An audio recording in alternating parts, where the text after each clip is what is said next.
That's good. It's either that, which is probably No, fruity and my delicious, perfume and then is- this is hot chocolate, or it's Ellen's That's what I perfume. smell. I smell the hot chocolate.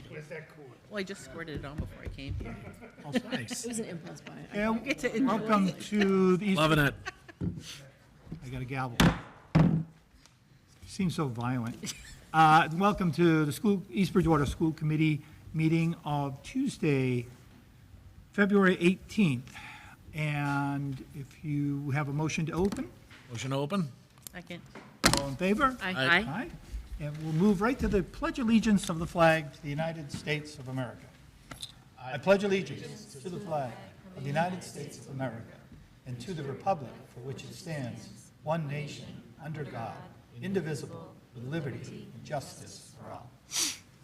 Thank you. And as always, we don't have any public comment, unless, Bill, you want to make a public comment, buddy? Good, thanks. We will go right to Ainsley and ask for an update of what's going on in the walls of our schools. For the middle school, Mitchell is focused on the mid-year diagnostics and preparations for upcoming assessments. Grade 6 students enjoyed an in-school educational musical performance called The Fourth Wall, The Science of Sound, and the event was sponsored by the East Bridgewater Music Parents Association. On Wednesday, February 26th, from 5:30 to 6:30, the Mitchell Literacy Committee will be hosting their annual Bingo for Books. And for the high school, which is a very busy month, early March course selections for the 2025-26 year is happening next week. Parent-teacher conferences are the 27th and the 28th. Spring sports start Monday, March 17th. Footloose is on March 20th and 21st. The Torch Awards are March 7th, which is senior superlatives. March Madness is from March 10th to the 14th. The 7th and 8th grade formal dance is March 14th. And Mr. EBJSHS is March 28th. Great. What was the date? I'm sorry, what was the dates on Footloose? Footloose is the 20th and 21st Of March. March. Oh, okay. Thank you very much. You're right, a lot going on. Yes. Okay, thank you, Ainsley. Do you have to walk home now because you don't have? No. Okay. All righty. So fill in for Superintendent, Dr. Williams. I was just trying to think, she changed her name. So I'm looking at Mitchell, I go, I know it's not Mitchell. Dr. Williams will take us through those points. Great, thank you. So the first is the project manager for the Mitchell School project. As you know, at the special town meeting, January 13th, there was an article for an accelerated repair program for Mitchell School for roof replacement, as well as some partial windows and door replacements. So because it is an MSBA project that we've partnered with the MSBA on, for an accelerated repairs program, they choose the OPM and the architect design. So they sent us a message on January 28th, letting us know that Greener U, Inc. is our firm for our OPM. Jody Renoff is our OPM. He was here last week to do a walkthrough of Mitchell School with Mr. Kiley, along with our architect design firm, which is Dietz and Company Architects, and Kevin Reardon is the architect design that is assigned to our project. So they did a walkthrough on the 10th. Our OPM has executed a contract that Mr. Seelig, our town administrator, worked on with him. That will be coming back to Mr. Seelig on Thursday for Mr. Seelig to review it and sign it. So MSBA asks that from the date of our notification of receiving an OPM, which was January 28th, we have 4 weeks to make sure that we have a contract in place with our OPM. So we'll be well within that time frame. And then once we have a signed agreement contract with our OPM will actually execute the contract with the architect design firm. I'm assuming the way this is shaping up is that the work would be done in the summer season? Yes, and I believe in speaking to Mr. Kiley today, not even this summer coming, but Oh, the following Sunday? Yes. That's summer. Gee, I'm having a tough time tonight. Thank you. And so this phase is for the schematic design and feasibility. Okay, thank you. You're welcome. Update, annual town reports are due. All principals and directors have been notified back in early January about their reports that are due. Mr. Power Canoia is reaching out to them again next week to let them know that their reports are due. He's asking that they be due by the 14th because the town will actually need them by the 21st. So he'll want to make sure that he has them all correct and in order and adhering to the margins and the font that has been requested. So that message has gone out to all of our principals and department heads. And, excuse me, Mike, so that's when I have to produce one for the school committee as well? Same kind of timeline? Yeah. Thank you. And lastly, in your packet is the Massachusetts Association of School Superintendents. The roundtable is hosting a legislative breakfast, as they've done in the previous years. This is their 3rd annual. It will be held on March 12th at the South Shore Country Club. And if anyone is interested in attending, if you could just let us know, contact Michael to let him know by the 6th, because we need to let them know by March 7th, if anyone is interested in attending. Have we been invited to that before? I don't remember. Have we been invited to that before? I think we have. Did we have it here before? I don't believe we've ever, maybe we hosted, but the 3rd year of the official has always been at South Shore Country Club. Okay. Maybe I don't remember that being where it is, though, but there was something else we've been invited to. Yep. That's very similar. Okay. Well, all right. Are you connected yet to Gretchen? I will go on and see if she's. I know we have a couple minutes, so I don't want to leave her waiting, so. So, as you know, part of what we'll do tonight is Gretchen from SuperVal Software is going to give us a refresher. I don't know about any of you, but I certainly could have used a refresher as we're coming up on that time where we have to finish an evaluation for Superintendent Legault. So I just thought, taking a quick walk through the software, making sure we're familiar with it as we need to be. To that end, I don't know if anybody else has them with you, and whether it's going to be referenced tonight or not. I didn't know if you have copies of the superintendent goals. Thank you. Not with me. For the, okay, so there's a copy. Thank you, Gordon. Keep it, I'm yeah. going to pass one for Peter and then one for you. Oops, I Thank threw you. yours. I'll pick that up after. Here you go. And- Oh, gosh, just looking for that. Yeah. I know there was something else in there. Okay. Sorry, Becky. And while we're waiting, oh, looks like Gretchen's almost ready to go. One of the things I will send you The is. volume's down. Oh, we couldn't hear her, Thank you, extra. I think. Jordan, are you ready for her now? Just a second. While we're waiting for the audio to catch up with us, one of the things I'll send out to you is I finally heard back from MASC about workshops we talked about having. I know it's on our goals. And I had identified to Tracy Novak 4 topics. I rated them in order of school finance, effective meetings, roles and responsibilities of the school committee, and basics of policy. We won't get all 4 of those in, but I thought school finance, if there's a way we could get that in. And she sent me dates that I think are still good. As of 2 days ago, they were Can you still list good. those one more time? I'm sorry? Can you list those one more time, please? Sure, it's school finance, effective meetings, roles and responsibilities, and basics of policy. Okay?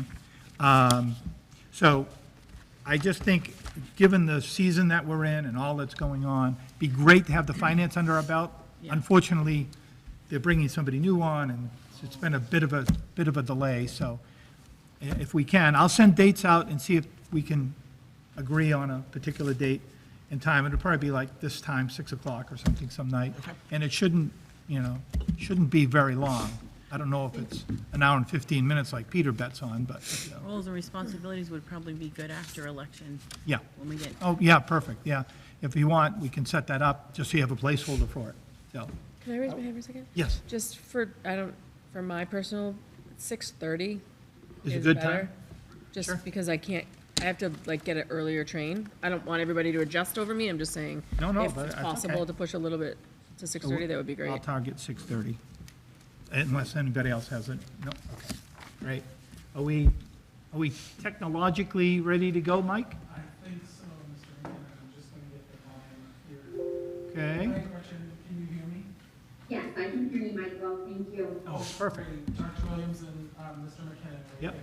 Hey, Hi, everyone, how are you? good, thank you, Gretchen. I just want to let you know, it looks like you're on the screen at a drive-in movie theater, so this is good. Oh, I'm actually at home, I don't have my background on. That's okay. It's good to see all of you, and my colleague Lauren is joining us just to see one of our board refreshers. So Lauren is joining us from Buffalo. Thank you. Hello, everyone. Thank you so much for having me. Hi, Lauren. So everyone, I have been working with Liz and Michael to get everything up and running for Super Eval and to pass the baton off to you all. The dates that I've been working with the team on are step 2 is going to, and this will all make more sense when we jump into the platform and I share my screen. And forgive me because my first piece of technology is my go-to is not Google Meet, so just bear with me. The dates that when you log into Super Eval, you will see the 5-step process. That should be familiar to most of you from our initial training that we did a couple months ago. But step 2 is where Liz will pass off her self-evaluation to each of you. That is scheduled to be done on February 28th. So right around the 28th or March 1st, you will get an email from Super Eval that is now your turn to log into Super Eval to complete her evaluation. So that's sort of the timeline that we're working on. When you log in to Super Eval, now I'm going to share with you a fictitious account of mine. It is not going to be Liz's account. It's going to be sort of a generic Super Eval account. I trust that everyone can see my screen here. Yes. Maybe if you can shrink the pictures, can you shrink the video piece and show her display? Is it visible to everybody, or Michael, do you need to make it a little bit bigger? We're just trying to blow it up on our end as best we can. Oh, okay, I gotcha. Michael, just let me know when you all are ready. Oh, thank you. Mrs. No, Berry it's is not a long working time. on it. She's technology. Because we need to complete it. She, We need, Sure, Nice. Abby, please. Thanks, Amy. Yeah. Okay, we're good, That's what's Gretchen. done the whole time. Okay, so when you all log in, now right now, I have a generic board members account. You can see here that, as many of you probably recall, it's a 5-step process for the evaluation process. The due dates were defined by the leadership team, and what I worked on with Michael and Liz was, the goal was to have the evaluation done by April 15th. So when you all log in to Super Eval, you'll see this in step 5, the date is April 15th, 2025. And then we work backwards from there. So for step 4, and I'm going to go back through and explain what each of these steps are. For step 4, this is where the team, the committee members, will make sure that, how do we want Liz to see her final evaluation? So step 4, the date is going to be April 1st. So you all, and I had made this suggestion to Liz and to Michael a couple weeks ago when I met with them. You all will want to sit down and say, how do we want Liz to see her final evaluation? Do we want to email her a PDF? Do we want to mark step 4 complete, because then she can access her evaluation in step 4, or I'm sorry, step 5? Or do we want to print it out and hand it to her? This can happen however you want it to. So my suggestion also is, you may want to have an executive session for step 4, because this is where you can make any edits in the system. Whoever is the committee chair that leads the evaluation, you may want, that subcommittee, you may want to sit down and decide, how do we want Liz to do your final evaluation? Step 4 is where you're going to make any of those edits, and we're going to go into that a little bit more. But I just wanted to go over the dates. So step 5 is going to be 4/15. That's when the evaluation is done. Step 4, our goal was to have that done by 4/1/25. Step 3, which is each of you will be individually responsible for doing an evaluation of Liz. The goal was to have this done by March 25th. And then Liz is going to finish up step 2 by February 28th. So in the next 10 days, Liz is completing her self-evaluation, and then you all will get an email either on the 28th or probably March 1st to go in and complete Liz's evaluation. Does that make sense to everyone? Yes. Yes. Okay, awesome. So, again, I am logged in as a board member, a committee member in the Massachusetts Superintendent Evaluation. So right now, Mr. Robert Lewis is sort of logging in as each of you would right now. Right now, if Gordon, if you logged into Super Eval and it's on step 2, because you can see the chevron is pointed to the right in step 2, you know Liz is doing her self-evaluation.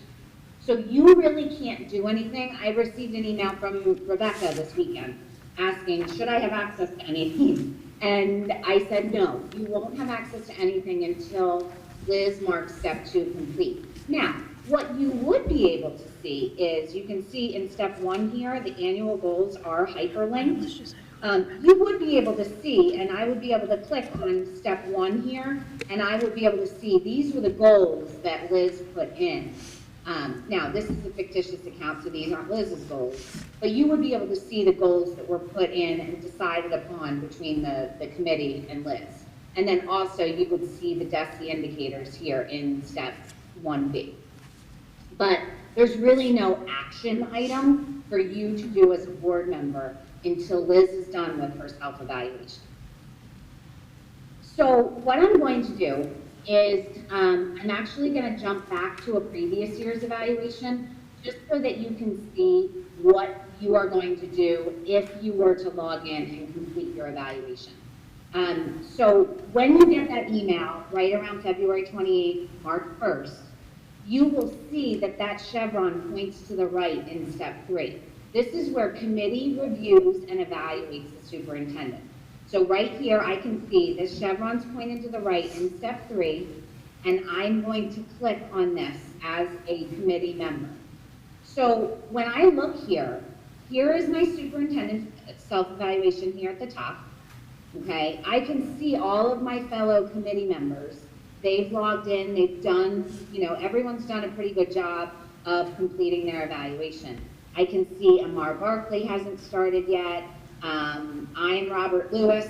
I haven't started yet, but everybody else is pretty much, working on their evaluation. I'm going to find my name, and then I'm going to see this little green plus sign here, and this allows me to create a new evaluation of the superintendent. So I'm going to click on the green plus, and I'm going to get this pop-up. It's going to say, create an evaluation that's pre-populated with the superintendent responses. Or I can create an evaluation from scratch. What this means, and you can choose either, if you create an evaluation with pre-populated responses, you're going to see right away how Liz scored herself on this self-evaluation. So if in regards to communication, she scored herself as exemplary or proficient, you're going to see that grayed out. That doesn't mean that that's how you have to score her. It's just giving you an idea of where she scored herself. It's still going to have all the attachments, all the artifacts and evidence. It's still going to have her reflective narratives to show you why she scored herself, but it's going to have the little box grayed out, and we'll see that in a second. If you want to start completely empty from scratch, you can choose that option as well. For today, I'm going to click on the pre-populated with superintendent responses. Gretchen, can I ask you a question? Absolutely, go ahead. So if you choose to create from scratch, it doesn't change the goals that we set for the superintendent.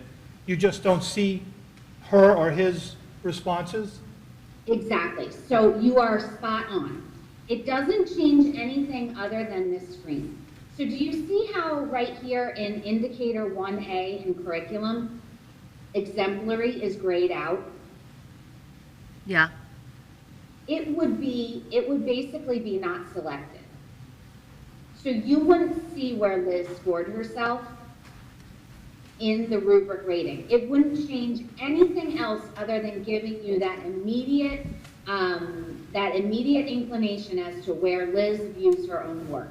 And sometimes people, and this has come out of some pilots that we've done, that people felt like their view was maybe skewed by the superintendent because that initial glimpse of, oh, well, Liz felt that she was exemplary, so maybe I should score her that way. That's the only thing that it changes. You still are going to be able to scroll down here to 1A curriculum and see my superintendent is Miss Dr. Rosa Swift. You would still be able to see Liz scored herself as exemplary here in the body. You would see her self-reflective narrative. You would see any evidence that she uploaded. So if she uploaded artifacts and PDFs or PowerPoints or videos, you would see all of that evidence.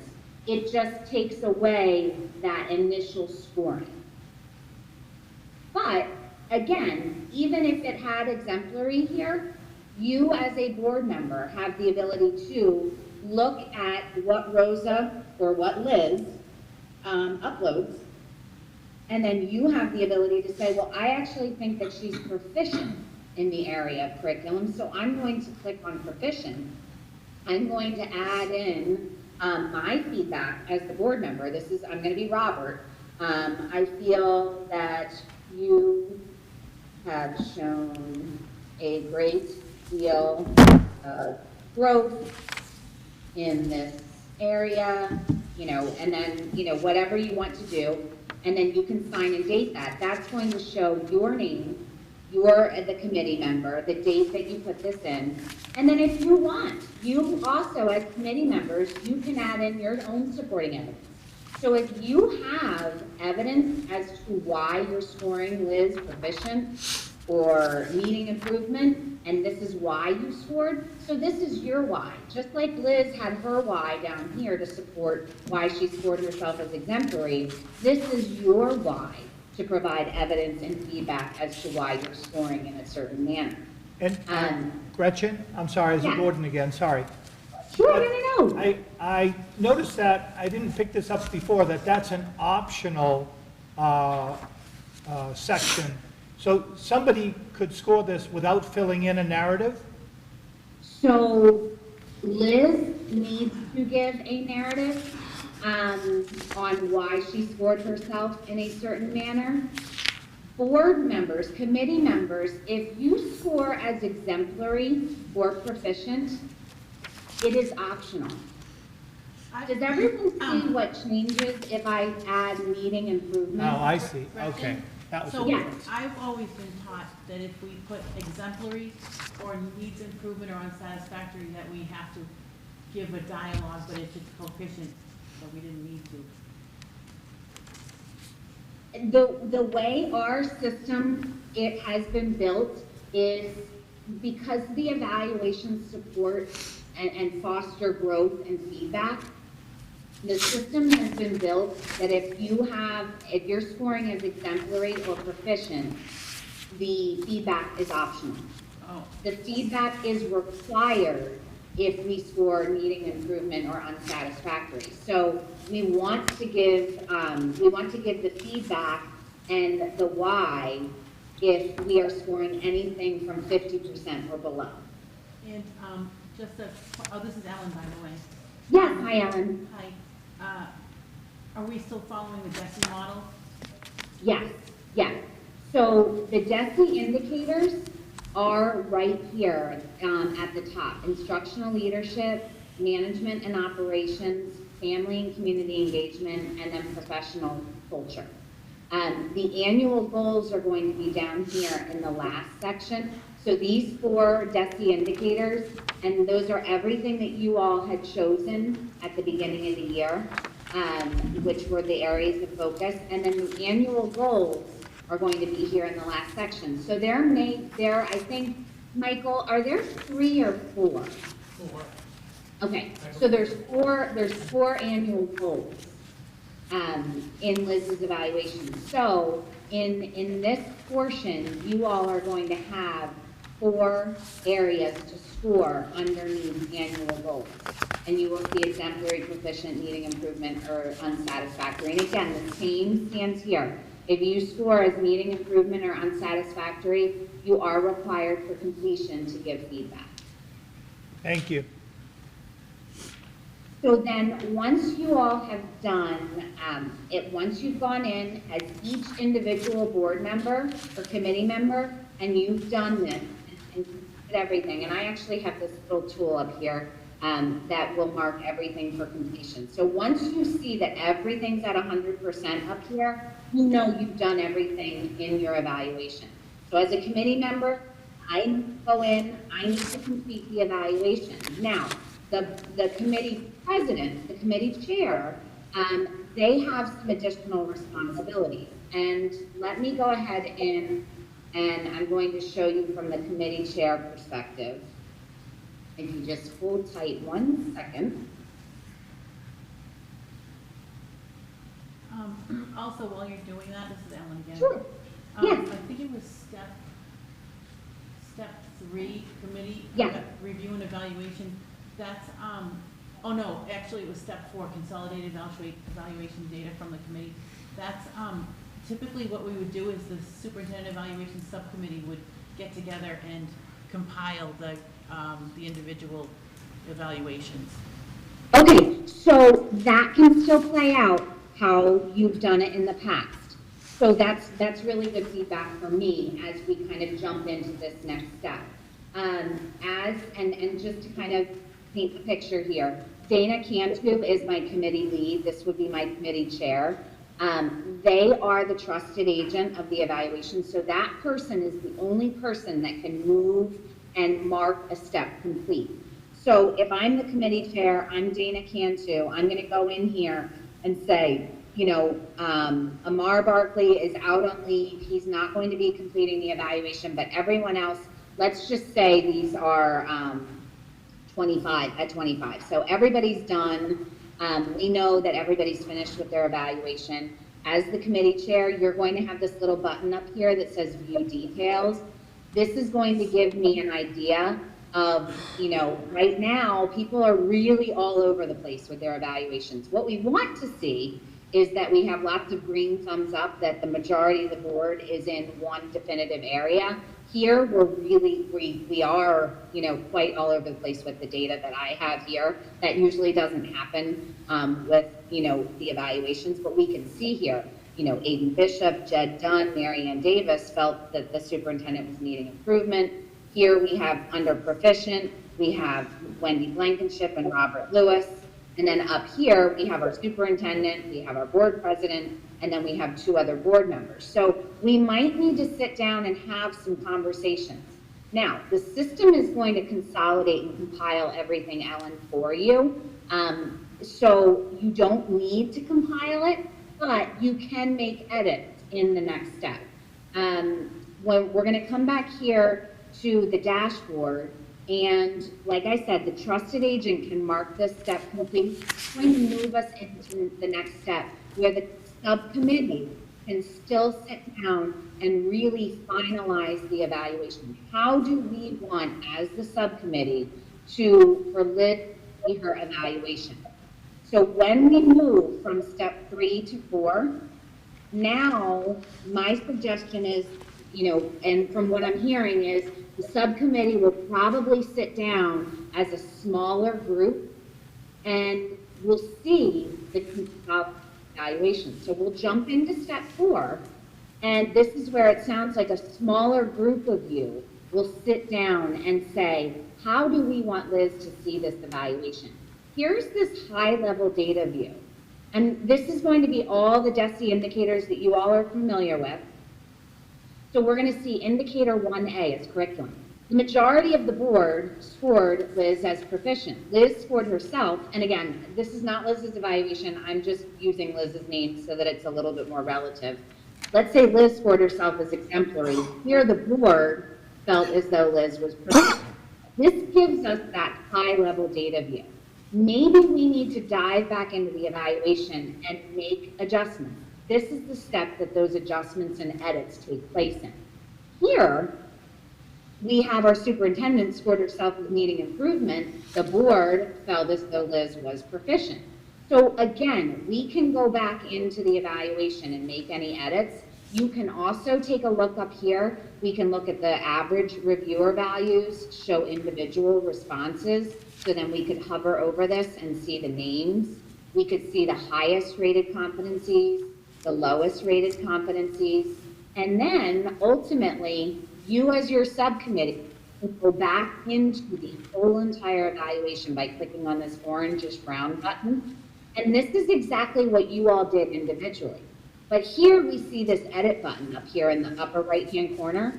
If we click on this and we click on edit evaluation, and we go back into the evaluation, and let's say as a team, you have a discussion with the subcommittee and you say, you know what, Liz actually was exemplary in the area of curriculum. We adopted these new standards, our student outcomes are increasing, our graduation rate is increasing, even though maybe she fell into proficient after discussion with the subcommittee, we want her to score as exemplary.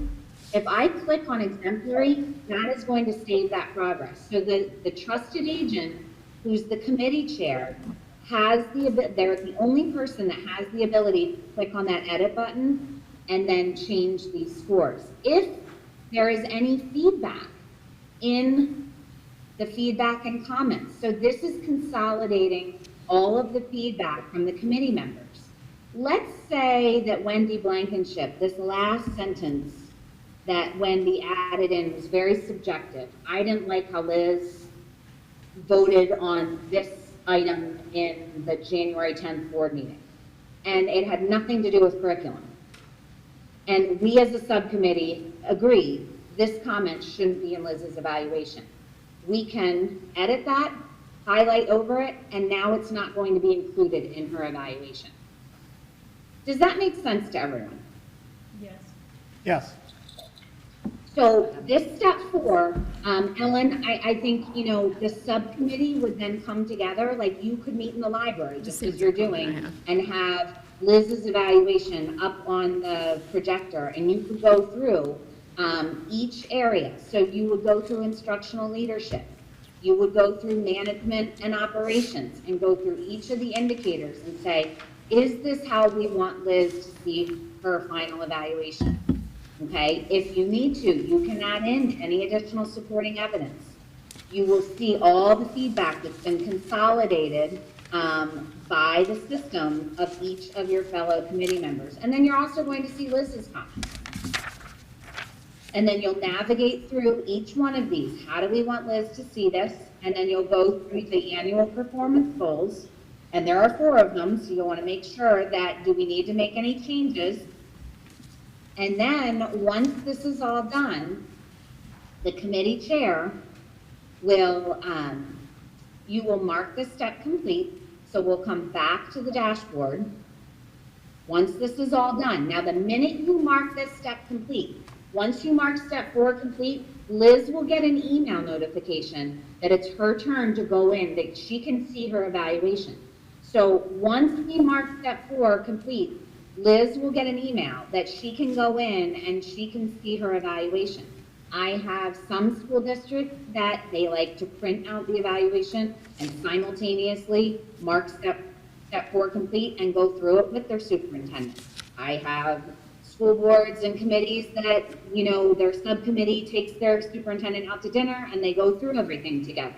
It is entirely up to you how you want this done. I have some superintendents that like to read their final evaluation behind closed doors and kind of digest it. That can all happen, you know, as you all want it to. Once we mark that step complete, and I'm gonna actually go into, I have my superintendent's account up here. I'm going to mark this step complete, and then we'll all be able to see what the superintendent sees. So now we can see that chevron's pointed to the right in step 5. I'm going to go over into my superintendent's account and refresh and go back to the proper year. So now we're here in step 5, we're in my superintendent's account. So the superintendent now has access to his or her final evaluation. So we're going to see this chart here. This is going to have the DESI indicators, standard 1, 2, 3, and 4. We'll see that our superintendent scored is proficient in each of these areas. And then the annual performance goals, proficient again. And then their overall rating was proficient. They also have the ability to see that comparison data view. So where do we have those green thumbs up? That means the committee members and me as the superintendent, we're in agreement in these areas. And then you can see that the little cluster of board members, the average board member, and then where I scored myself. So these are just really nice areas for us to focus on as a committee and as a superintendent to have those conversations. Even though our superintendent scored herself as exemplary in most of these areas, the committee members are the scores that actually are relevant in the evaluation. You also have the ability, the superintendent has the ability to go dive into the evaluation. They can see all the feedback and comments from the committee members. Again, they will see their overall score, proficient. The superintendent will sign off on the evaluation digitally by clicking the sign button. And then an email notification will go to the committee member who's in charge, the trusted agent of the committee, and they will sign off on the evaluation. And then what happens is we are rolled into the following year. So since you guys are on a little bit different cycle, Liz would be putting in her goals in probably May for the next 2-year cycle. And this drop down would change to 25 to 27, since you all are on a 2-year cycle. Can we go back to the compilation page? Sure, step 4. Yes, the one, Okay. when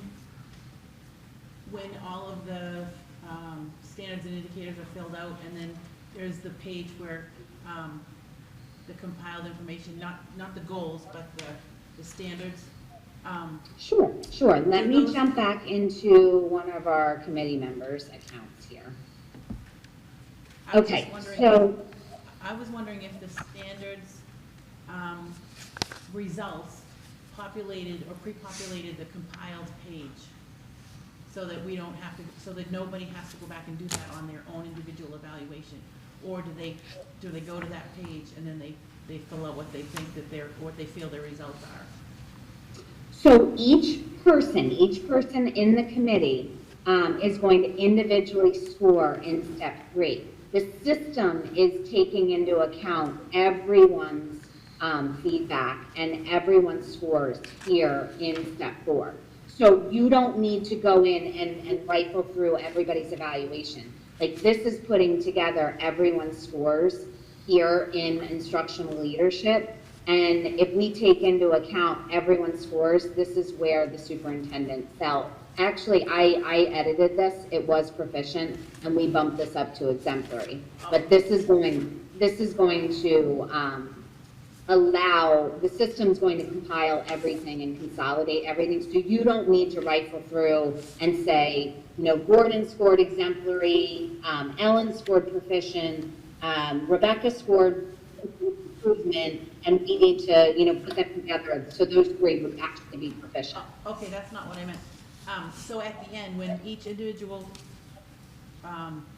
reviewer when they're doing their evaluation, when they're saying what standard 1A is proficient, does that proficient result for that standard does it populate into their compiled page on the, I don't know, I guess you would call it the dashboard or something, on their own individual evaluation?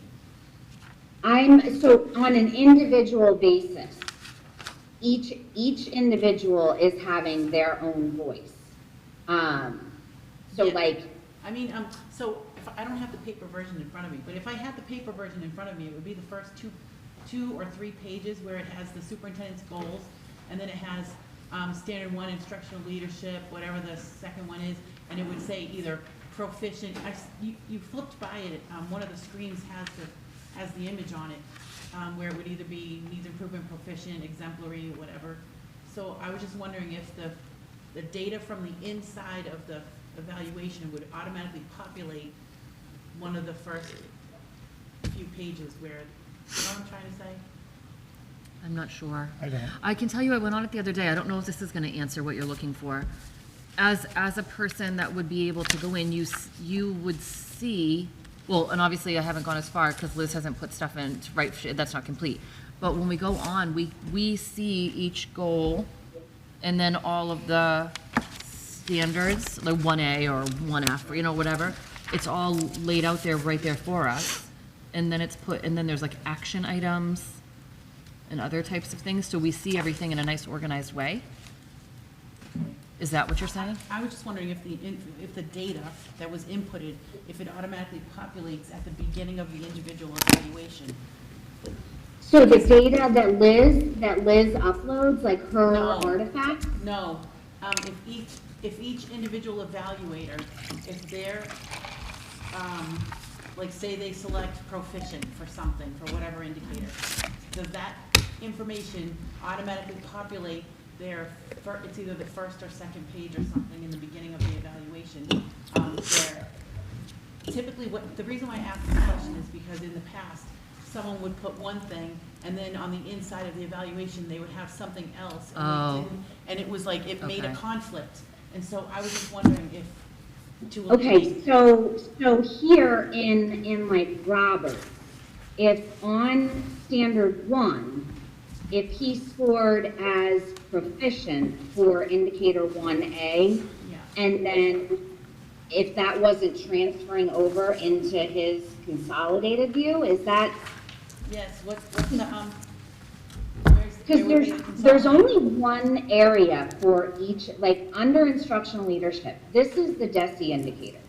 So there's only one place for each of you to score with the indicators. So they're going to be listed here, like 1A, 1C, 1D, and then 1E. These are and then 1F, whatever indicators you all chose at the beginning of the year. So there's not another place for you all to evaluate on the DESI indicators. So there wouldn't be a mismatch. The next area would be management and operations. This is the next set of standards.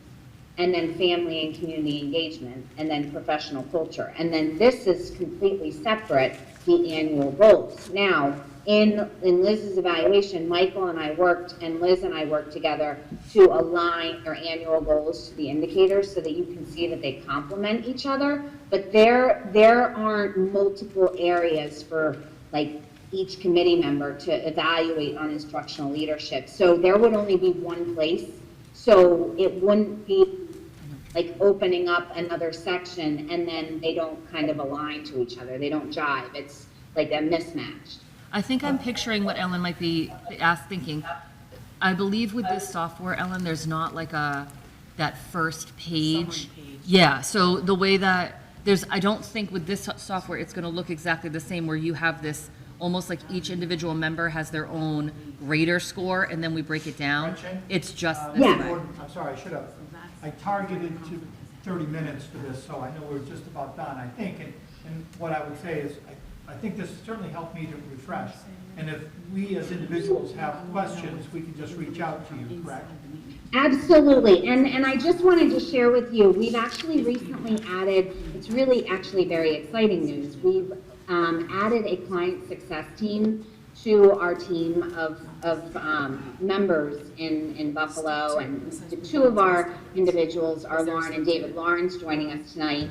And so they're another layer of support for our partner districts.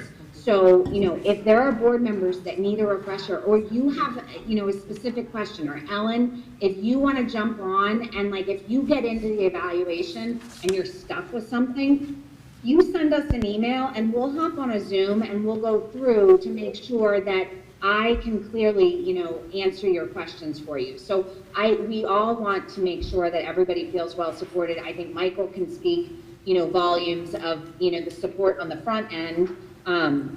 So we're happy to help in any way that we can. This is your first time doing this. And it really is meant to make this process more easy and more meaningful.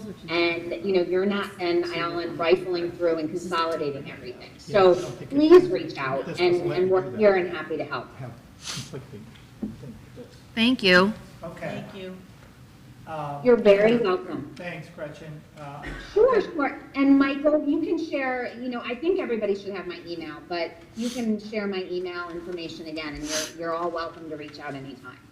Super, thank you very much. And just as I thought when we first looked at this, the software is tremendous compared to going through the paper process, and this is much better. Thank you very much. And your support. You are very welcome. And it's good to know that you guys are right at the ready if we need, if we have questions or we need help. So thank you for that. And I appreciate We're you doing happy this. to help. Appreciate you doing this for us tonight. Sure, have a great evening. All right. Thank thanks, you. Gretchen. Thank you. Thanks, Lauren. Hi, Ellen, if I didn't answer your question, please make sure you reach out. Okay, I will, thank you. Okay, bye, everybody. Bye. Hi, Gretchen.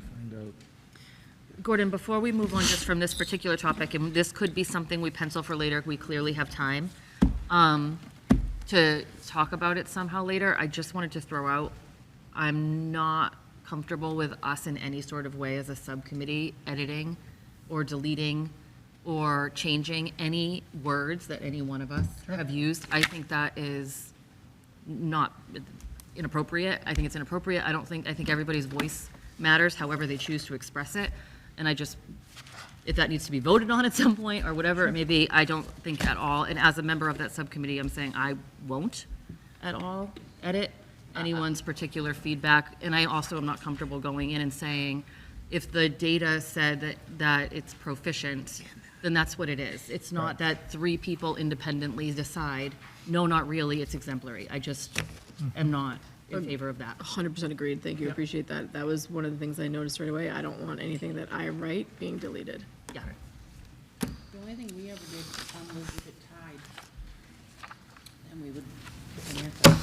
But I don't know when it looked like, if it looks like if it ties, I'm not sure. Yeah, it looked like it really was pretty intuitive. Hey, Michael, thank you for setting that up Okay, for us. thank you. And connecting that. Thank you. Thanks, Mike. Well, it sounds like And from the head driving, nods, thank you. we're all in agreement that we Yeah. will not do that. Okay, I agree with that. thank you. Okay. Hey, Gordon, Yeah.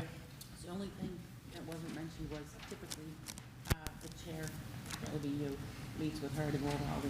Well, that's what that's Yeah. what we have to decide how, since it's different, and she could essentially see it. So I did add some notes for the subcommittee to come together with some, and try to answer those questions and make some recommendations. Yep. Yeah. So we'll go through it. Just a reminder that we need to be done, everything needs to be done by April 15th, which is, Yeah. we have a meeting on that night, so, okay. So maybe we could just take to email the subcommittee and scheduling something so we know ahead of time in our schedules that by April, We need to give her the open evaluation by April 15th. Right. Yep. Right, so- Everything's got to be done by then. so yeah. we're going to have a subcommittee meeting really close to April 1st when the committee members are supposed to be due, so we can just schedule that now, so we all know what's on our schedule. And she said that the dates in there would reflect that the school committee would submit the review on March 25th. So do you have to adjust those dates? I don't think so, because I Okay. think that, I think the way it worked out was, it bought us a few days. Oh, okay. Good. Yeah. Okay. All right, so is there other questions? We'll move on. And go back to, it's still Dr. Williams, right? You didn't change your name or anything? Hasn't changed. For some reason, I thought maybe you did. So take us through the Central School Building Project, please. Our next meeting is coming up actually next Tuesday, the 25th at 5 o'clock. We're changing the location because there's another event planned in the library, so we'll be meeting in the lecture hall at 5 o'clock. We have a member of the Office of Campaign and Political Finance joining us for the meeting, and they will be discussing the do's and don'ts of influencing the vote, making sure that the building committee members know that we are for informational purposes only, that we cannot be influencing a yes or no vote within the community, because we are serving as members of the building committee. Certainly people can have their personal opinions, but not as a member of the building committee. So they'll be talking to us about that. Any member of the school committee is also invited. Certainly as a governing body, you would be held accountable for the policies under the campaign as well. What's the date on that again? The 25th, next Tuesday night, 5 o'clock, and we're in the lecture hall. Two major things that the committee is talking about right now as the project moves forward. One was discussed at our last meeting, and that was grade level configuration. You may remember when our OPM and architect was here at was it the last school committee meeting or previous school committee meeting? And they were talking about the project. We were looking at a pre-K to 2 building or a pre-K to 3 building. We had lots of discussion, certainly Gordon can chime in as well, Mr. Shea was there as well, about which configuration we should be going with. Technically, if we were looking to change the current configuration, then that would default back to the school committee to have a vote on that. The committee voted to keep the configuration the same pre-K to 2. Certainly, there's lots of benefits to having a pre-K to 3. One of the things that we're most mindful of is the cost of the project. And although they don't have exact figures, looking at the assumptions that are being made right now, it looks to be about 20 million more to add that grade level. And certainly the committee is concerned that we don't want to outprice ourselves with a project that could ultimately fail when adding a grade level to that. The other big conversation we need to have is the location. So we're down to 3 at this point in time. The first is a renovation addition project where we would have, where the current central school is, the main original structure of the building would stay. 2 additions would be added on right now where the current cafeteria is and the current modulars. Once the additions were done, they would take down the old parts of the building, move the students into the new wings of the building while renovating the old portion of the building. That's one option. The second option is a brand-new build out back on the softball fields. When the building is complete, a demolition of the original building and the softball field then being placed out in front where the old building was located. And the third option is Leland Farm. So that will be discussed on our agenda coming up next Tuesday. I know Gordon was very interested in having the committee considering our recommendations for grade level as well as location and finding out what the committee's thoughts were on both of those. So, thank you. So, one of the things, I certainly agree with everything that Dr. Williams said, that we're trying to manage the cost as best we can. It's going to be a big number no matter what, but anything we can keep it down. So I know that influenced part of my decision to think, keep it K to 2, but in addition to that, I think both Kate Burns and Dr. Williams both said they're very happy with the current performance of K to 2, and even 3rd grade is doing great. So even keeping them where they are, I think you folks thought that We would... don't feel it's a detriment Right. to the programming right now. And so, and then there's a footnote that if we did do the K to 3 and we move 7 up back to middle school, there's it's not clear, but there's a chance we could get a clawback from MSBA because the original design of this building was 7 to 12. I don't know how serious of a problem that is, but it's something to consider. And so if we going by K to 2, we avoid that problem, we control some of the costs to a certain extent, and from an educational point of view, I think the administration thought things are going well, so we're okay. It's not like there's a problem and we need to fix it kind of thing. Can I ask a question? Yeah. I caught the tail end of the presentation when I was late for the last meeting, so I apologize. But what was the reasoning behind the programming suggestion to make it K-3? So originally, when we started talking about the options, third grade having been at Central School, bringing that, what some consider lower elementary down Okay. into the building. The other part of that conversation was the seventh grade, and having that opportunity for seventh grade to be back down at Mitchell School with, some thoughts that it would open up opportunities for space at all three buildings Yep. by making that shift. Thank you. And to Gordon's point, we asked the MSBA about any potential issues with us changing that reconfiguration, and they could not let us know at that time. Okay. They said if it was a decision we were going to make, then they would make a determination as to a potential penalty. And I think the only other thing I would add from our perspective, meaning from the school committee perspective, I certainly know if we change the configuration, that can't happen without our vote. So it doesn't look like that's the proposal on the table, so no change there. What was interesting to me, and I don't know if anyone could answer it directly, was, let's say when it comes time to make a decision, which we're getting close on, as to which location, do we, as a school committee, have to vote on that, or does MSBA accept the building committee's vote? So that was a little bit gray in Right. my area. So next week, when we meet to talk about the location, is when we'll Okay. have a determination as to whether, I think what I heard from the OPM at the last meeting was, it's always good to have the input from the school committee in making sure that we're all unified in what we feel is best. But it's not necessary to have the school committee vote on it, especially if we're not making grade configuration changes. But certainly, we want to be uniformed in our Okay. thoughts.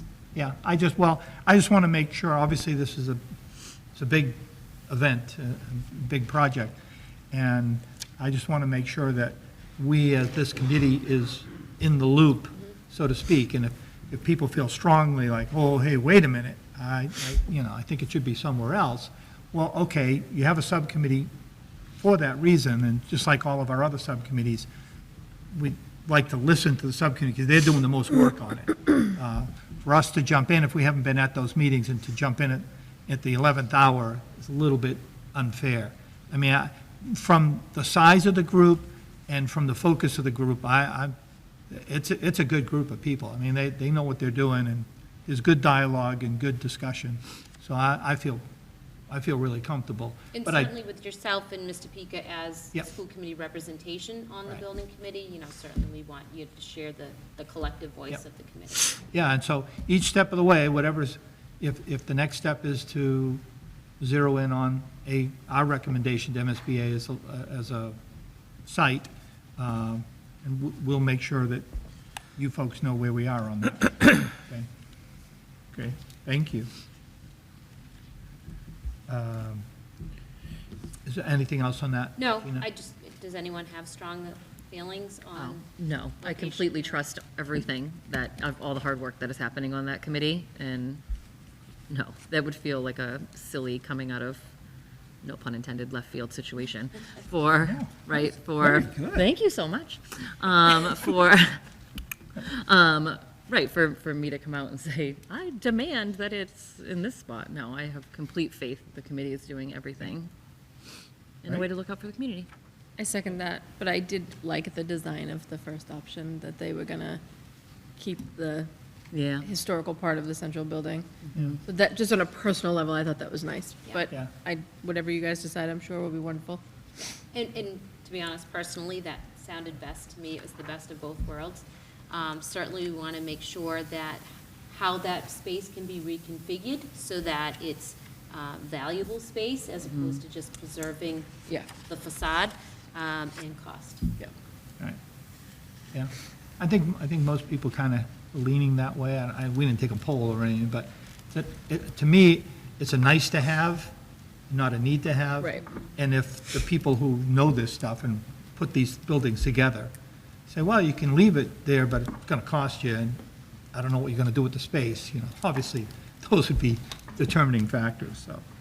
Okay, I'll move on unless anyone else has any other questions.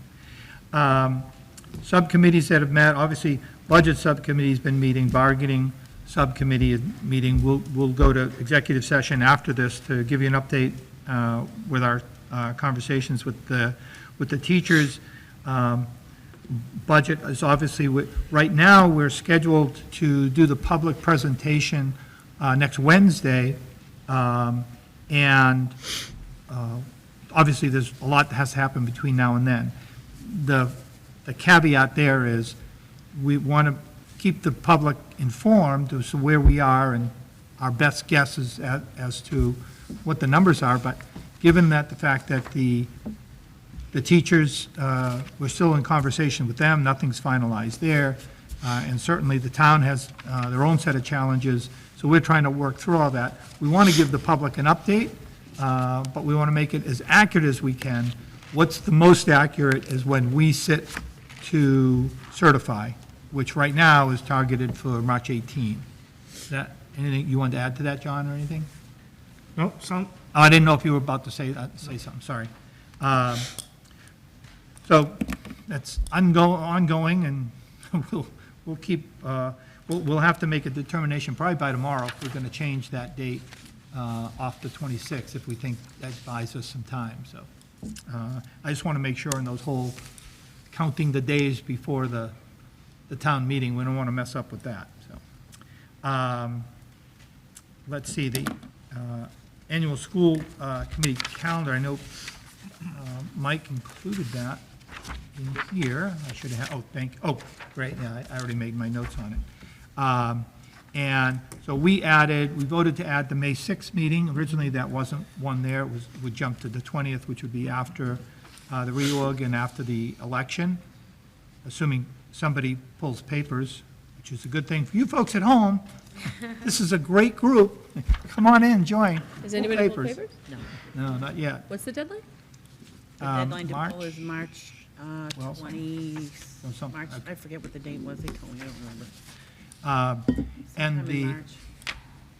and the footnote that I made on the April 15th is that's when the super eval, we need to be done by then, but we already know that, so, thank you. Okay. Let's see.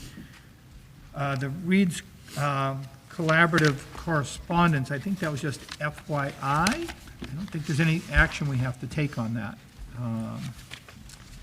unless I'm missing the point. But when I looked at it, I thought we're just kind of getting us up to speed. Oh, here it is, sorry. So I think it's just kind of the state of Reed's collaborative kind of thing. I think they were just giving us an update. They're looking to purchase a building, Oh, that's right, too, they were looking at, right, and their rates may increase. yep. How much did their rates increase this year? Oh, off the top of my head, I don't know. Enough to buy a I think building. 5%? We budgeted about 4 to 5%, I think, this year. This memo is specific to looking for space for their deaf and hard of hearing program. So this purchase would only impact those programs. And my understanding is we don't currently have a student in that program. Thank you for the clarification. One of you going to take us through the ClearGov update? I can do that. Okay. So that was one of the things that I passed out to you this evening. So our strategic plan is not live on our website at this point in time. So my quick understanding of it is that there's mixed communication as to which package we purchased and whether this interactive part of our strategic plan would be able to be live on our website. So I figured what I would do is, just so that you know that it does exist, it exists within ClearGov. So it says ClearGov in the top left-hand corner. These are snapshots of what our strategic plan looks like within ClearGov. So you know that first page is our 3 focus areas. It's our assessment and monitoring student understanding, it's strong instruction, and it's social emotional wellness. So then if you flip that page, If I was to click on one of those focus areas and I chose social emotional wellness, the next slide is what it would take me to. It takes me to our 5 goals within social emotional wellness, and everything that's in blue is clickable. So then what I chose is looking at, you can only see from the snapshot 3 of them. And then one of the ones that I had clicked on, I think, was number 3, inform staff, develop lessons, implement strategies around the CASTLE frameworks. So the next slide then shows you all 16 action steps that we indicated on our strategic plan following under the 5 goals and the focus area of social emotional wellness. And then you can see each time we go in and update, we will give where we are with progress. So we'll make notes about what steps have been taken, and then we actually will move that dial to determine how far we are up to 100% of completion. And then on the very back page, you can see one of the goals that I had clicked on with the staff development. There were 3 action items. You can see those 3 action items of specific tasks that we did and where our progress is. So for each of the 3 focus areas, there are a number of goals, and then for each goal, there could be a number of action items depending on how many steps we want to take for each goal under each focus area. So, like I said, it's very interactive in the fact that it takes us right down to each individual action step that's related to each goal and focus area, and then it gives us determination as to where we are in our completion. So one of the things that we could definitely do right now that it doesn't, our strategic plan does not live anywhere live on our website. So we could put our PDF of our strategic plan on our website. Still more to come on what the explanation is for why this wouldn't be something that would be connected to our website. And in talking to Michael today, it seemed as though there's different packages that could have been purchased and whether this was part of that or not. So getting to that determination. Thank you. I mean, this is the kind of data, I know Peter's been a big proponent of being able to see this data, see it unfold before our very eyes. So we definitely want to get there. I think one of the things I had a conversation with Superintendent Legault about was, you know, I agree with her that our website, we need to bring it up to speed so that it works for us. I know I gave her somebody I'm working with who's very good, might give her some ideas or whatever, but I think nowadays it's just so helpful and necessary to have this stuff sort of out there and at our fingertips. Certainly for you folks because you're working with it all the time, but certainly from a committee's point of view, to have this readily accessible so we can kind of follow along with the, I know we get updated presentations, but it's nice to see the data start to come together. That's great. Thank you. And the strategic plan is due to end June 30th. So at that point, we should see either 100% completion with every action item or at least some explanation as to why we couldn't get to completion and whether we want to consider that to be moved to our next plan. Right. And the next plan should be in place, obviously, before the school year starts, right? Exactly. So there's work to be done there. Okay. Thank you. Anything, I'm sorry, anyone else have any questions about that? No. One of the things that it haunts me periodically is, oh my gosh, I know we have our goals. You know, are we moving through those goals okay? And I know we have a subcommittee for school committee goals. I just want to, I know one of the goals for this year was to schedule some workshops. As I told you, that's been a little bit problematic. I'm hoping to kind of finally at least get 1 or 2 scheduled. So we'll have. I think we're pretty on task this year. I'm sorry? I said, I think we're pretty on task because we are doing the budget stuff. We already tweaked the goals in the beginning. And we're updating policies. We're just not doing we're not doing the review cycle this year because we're updating all of the whole manual. And Right. then, what's the other thing? I don't know off the top of my head. I forget what else, but I think we're pretty on task. Great. Yeah, oh, here, yeah, anyway. That's my opinion. No, that's great. Anyone else? I don't know who else has kind of looked at them. My concern is that we should have goals, just like anybody should have, whatever their focus is. And we kind of do them and say, okay, they're done. And I do think periodically as a committee, we need to just reference them and say, hey, done, in progress, or we're not going to be able to get to that one. So that's good. I know one of the things that stood out to me was the workshops, and I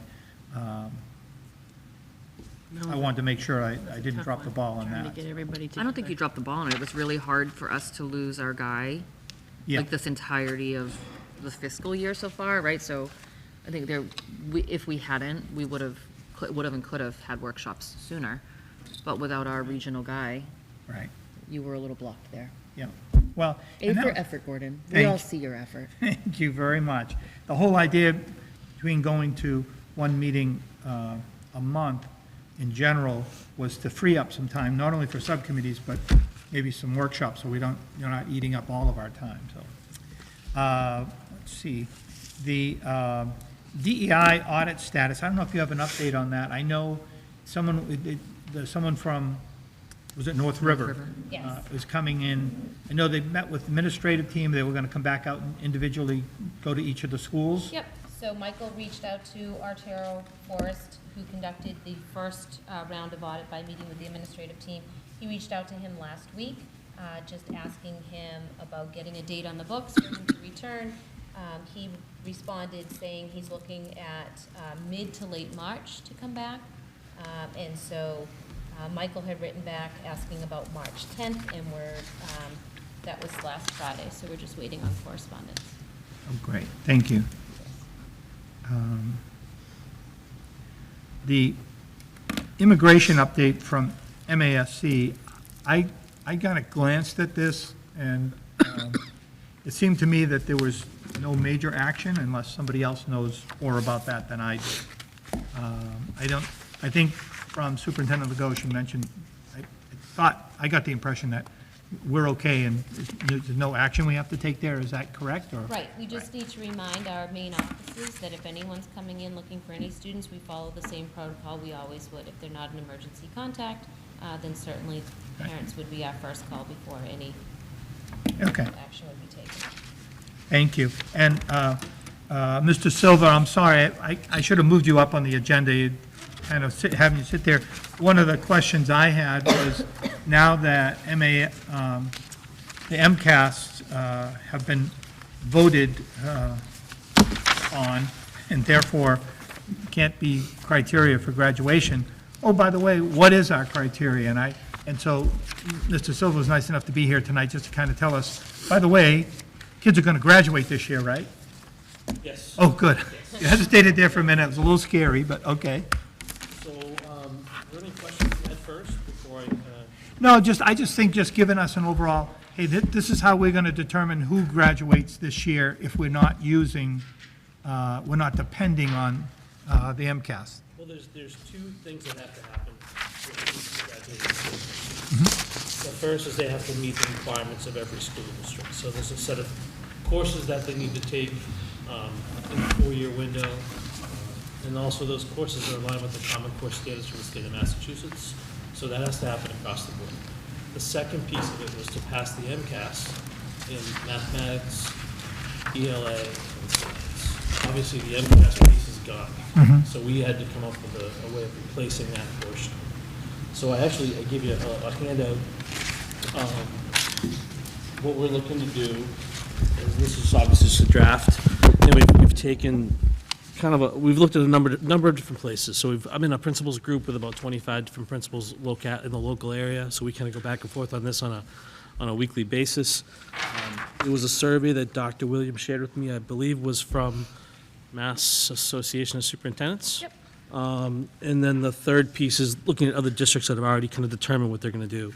So basically what we're looking to do is the competency determination, or CD, will just be that you have to pass English 9 and English 10, which would be equivalent to taking the ELA MCAS.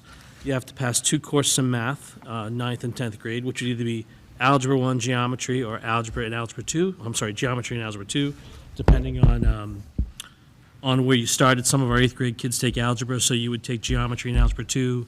For the kids that didn't take Algebra 1 as an 8th grader, it would be Algebra 1 and geometry. So that would cover the mathematics component of it. And then the third piece would be to pass either biology, chemistry, or physics, which would be equivalent to the MCAS in either biology or physics. They don't offer chemistry. That's kind of gone away. Are we, can I ask you a question? Sure. Are we saying pass with a particular date? You know, like pass with like a C- or a 70 or 75? No, I mean, we didn't put a grade determination in there, and talking to other districts, that they weren't doing that as well either. Whatever a passing grade is for that particular school, in this case, it would be a 60, would be a passing grade. We could set that standard of being a 70. I don't know if we want to handcuff ourselves with that, but we could do that if we wanted to. One of my concerns was that the kids in this, students in this current year, do they and their parents understand, oh, here's the criteria? If MCAS was voted out, what takes it, do they understand their status working towards graduation? There's no one's. So we don't have any Lost. students in jeopardy of not graduating Right, because of okay. this.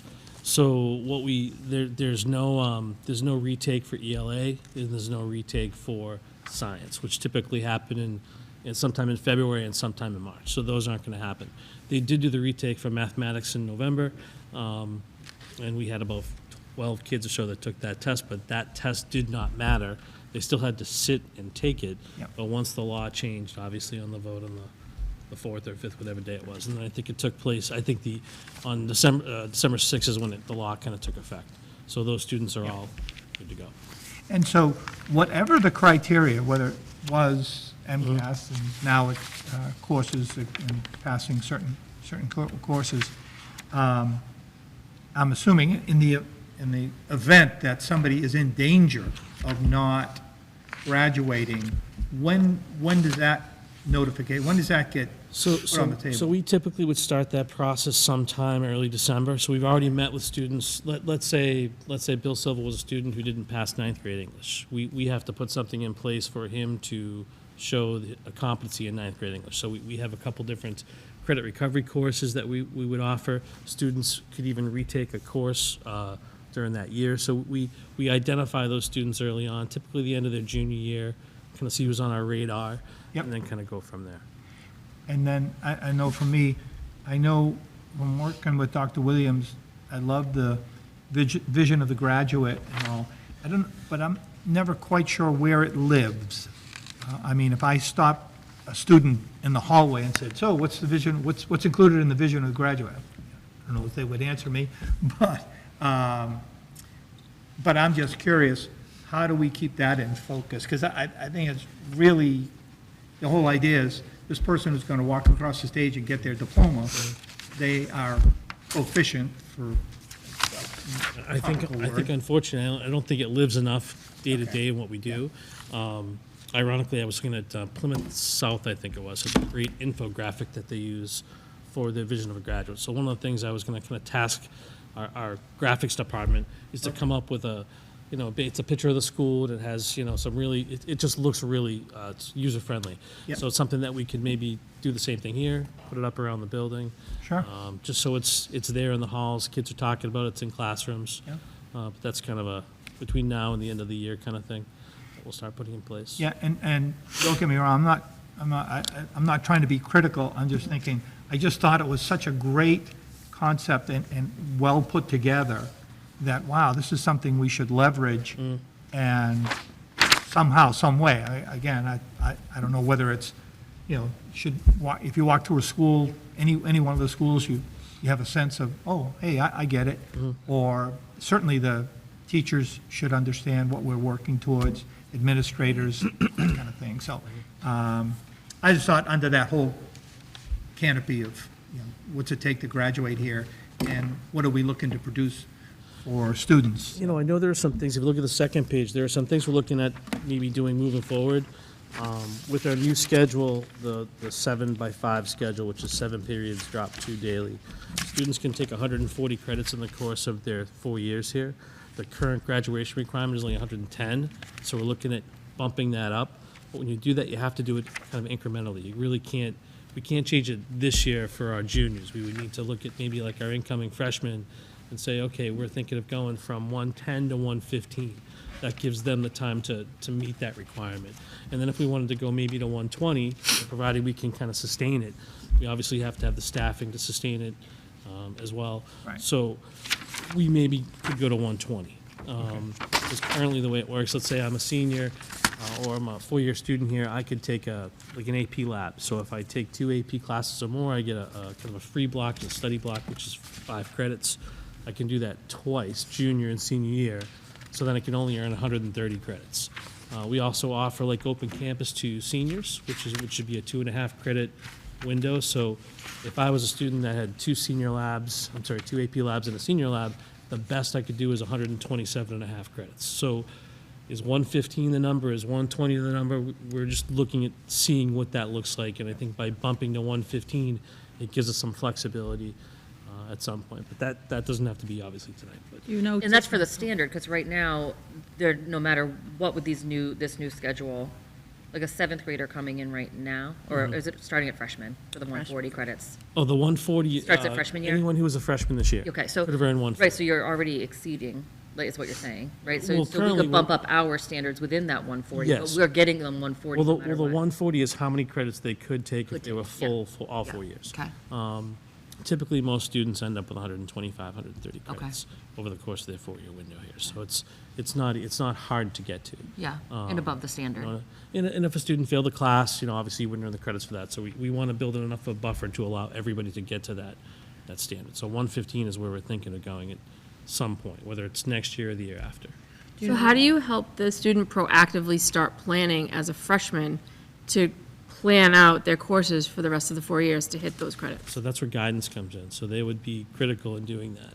One of the things we're actually looking at now is we offer early college courses. We have actually Bridgewater State is teaching an early education class in person right now, and we'd love to have students take 4 courses in the course of a junior, senior year type of thing. But you really need to start planning as a 9th grader to get there, so that 9th grade goes by, 10th grade goes by. In their sophomore year, they should be deciding, hey, I want to take a couple of these early college classes.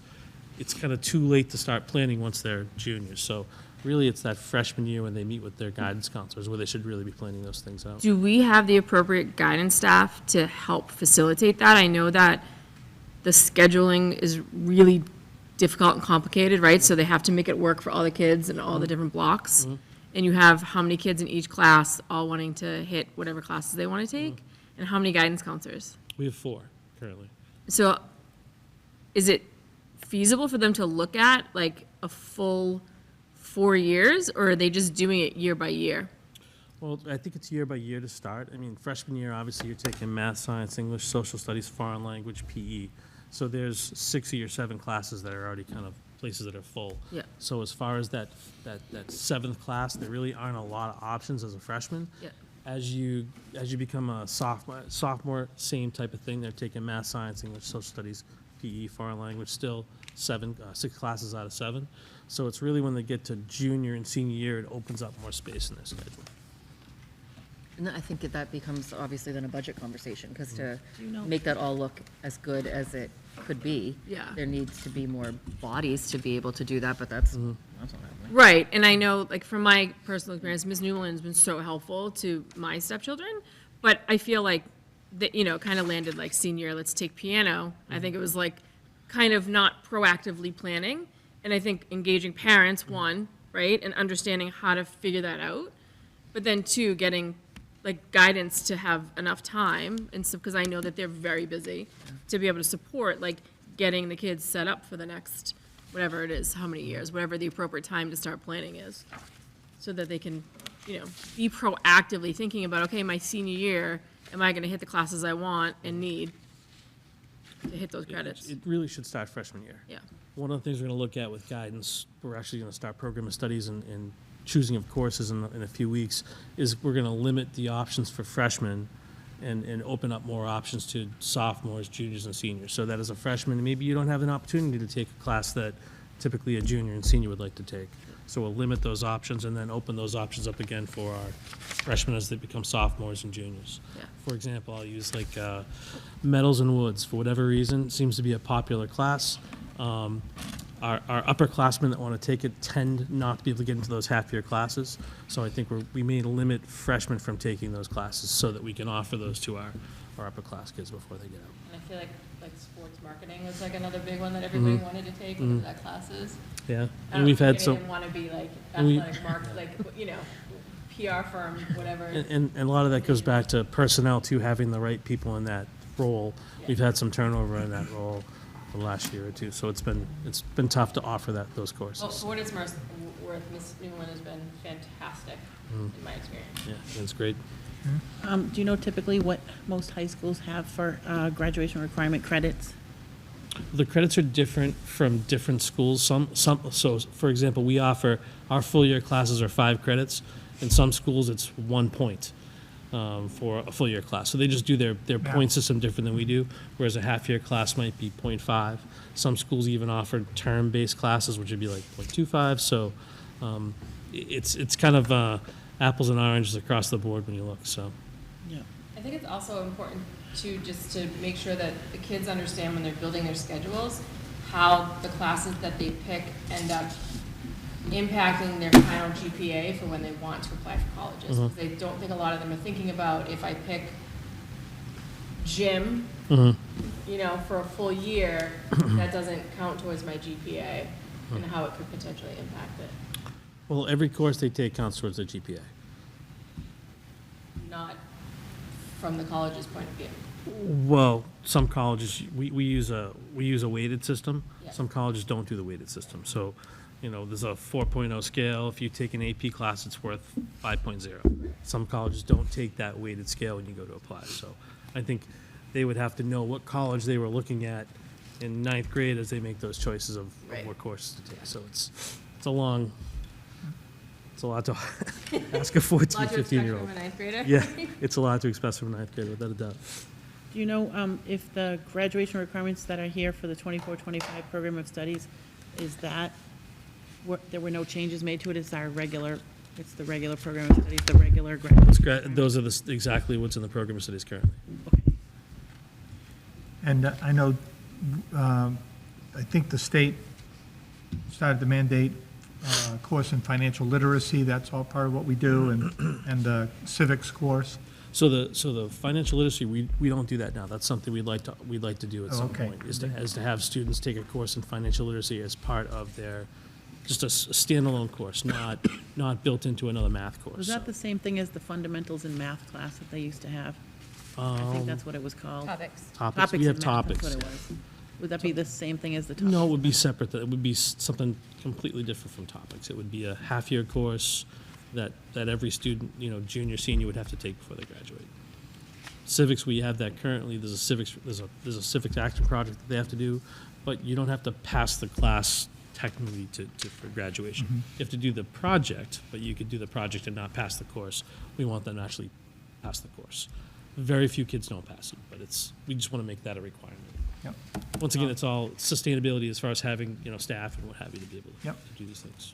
No, I think, I certainly applaud the concept of making sure when students graduate, we all are experts at digging financial hole for ourselves. It'd be nice to have them have at least some sort of working knowledge as to how that works, and certainly how civics, how our government works, not only locally but nationally, to understand how all that comes together, since as soon as they step out of school, they're in the game, so. Without a doubt. So that's great. I'm glad we're moving on some of these things, so. What is that timeline for potentially adding that class? Once again, it goes back to, do we put that in place for the incoming freshmen? So I think you couldn't do it any earlier than that, I don't think. We couldn't ask this year's juniors, next year's seniors to take it. Yeah. We could probably go this year's freshmen. Once again, it goes back to do we have a staff member? Do we have a person that can teach that course? And what do we have to lose to teach that course? So we'd have to shuffle the math department around or shuffle business around to get someone qualified to teach that course. Thank you.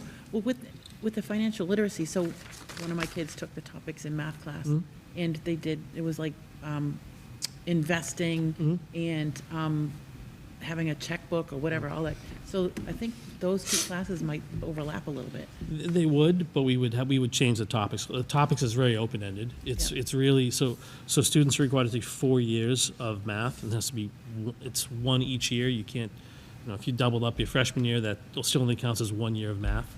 So some students didn't want to take calculus as a senior, it just wasn't their thing.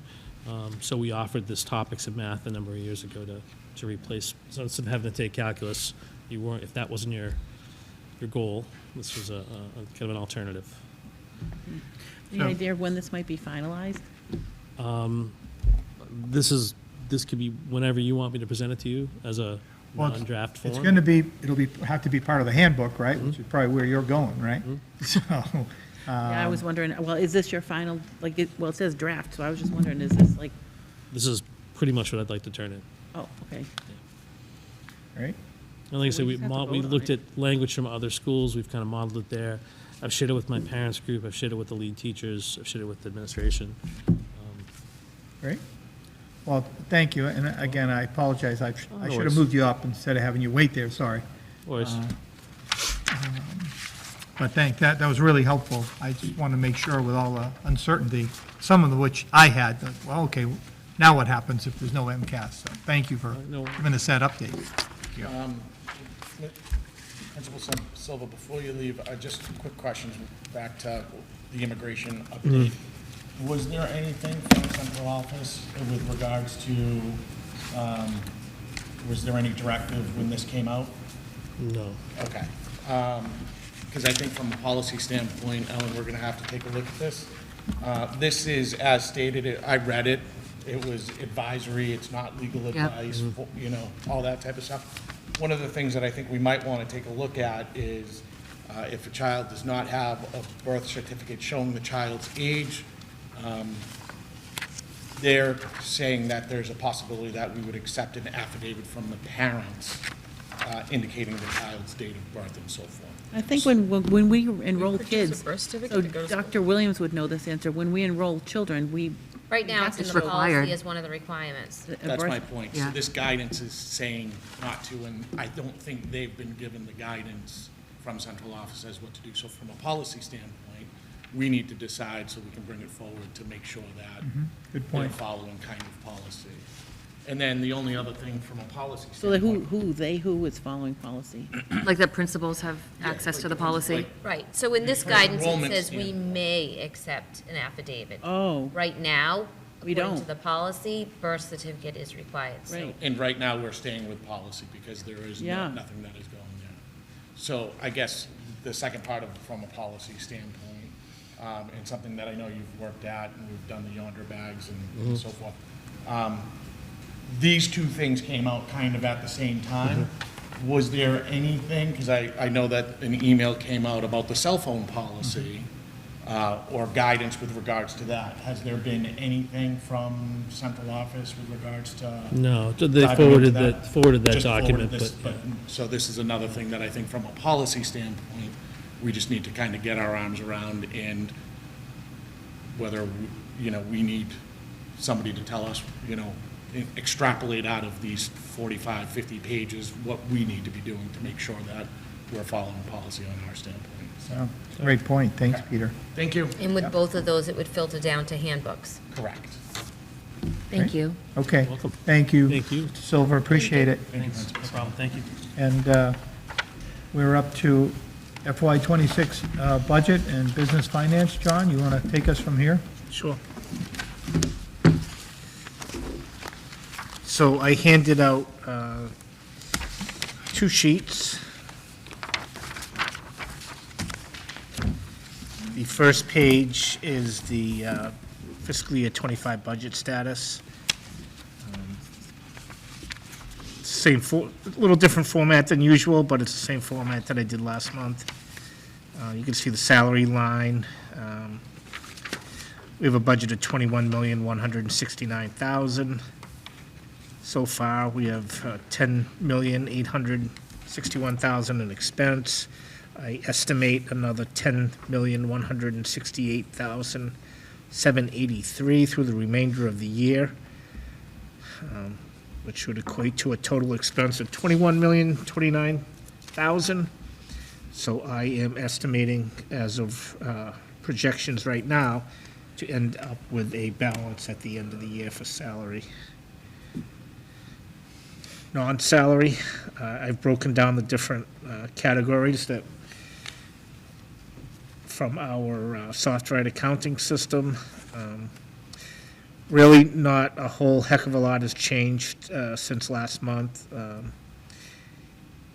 You can see the one line where we're struggling is the special ed line, which we knew. We have a budget of almost $3 million.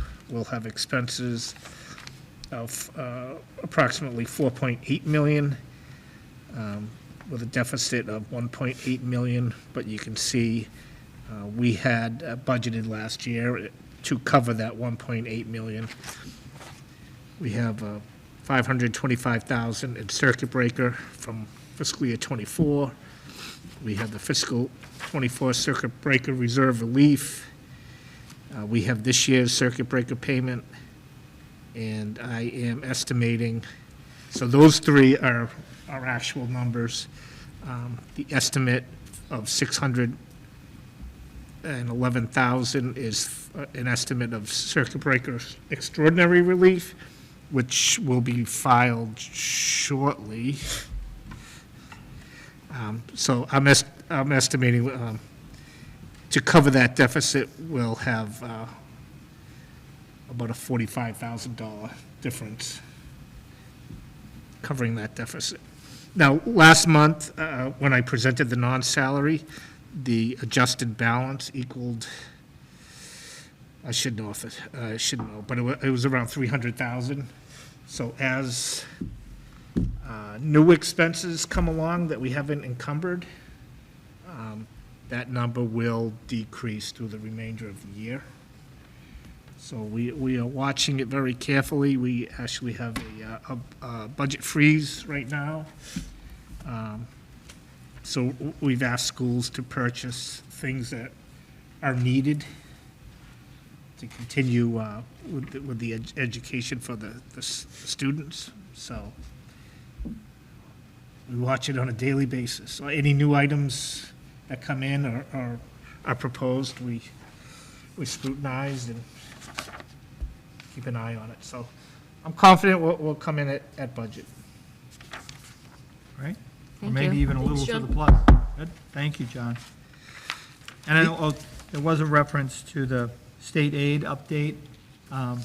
Correct me if I'm wrong, I didn't go into detail about that. It looked like Governor Healy proposed something less than what we got last year, correct? That oversimplification. Yeah. So there was something in your Packet, in yeah. your package. The state aid, the Chapter 70 funds came out. We actually are,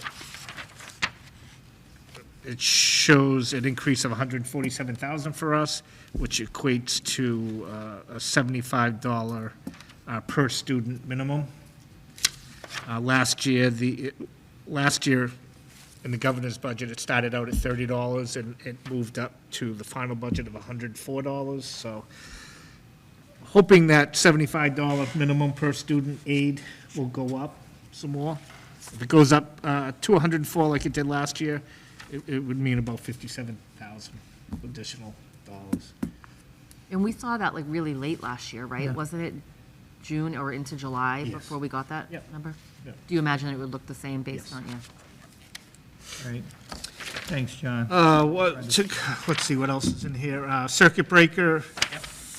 It looks like the millionaire's tax had a surplus in the fiscal year '24 budget. So the governor will be coming out with a $1.3 billion supplemental budget. Don't really know what's in that, but it does state that some of the money will go towards the special education circuit breaker account, which is good news. Right. all the help we can get. Huh? Okay. The other item I handed out was the revolving fund balances.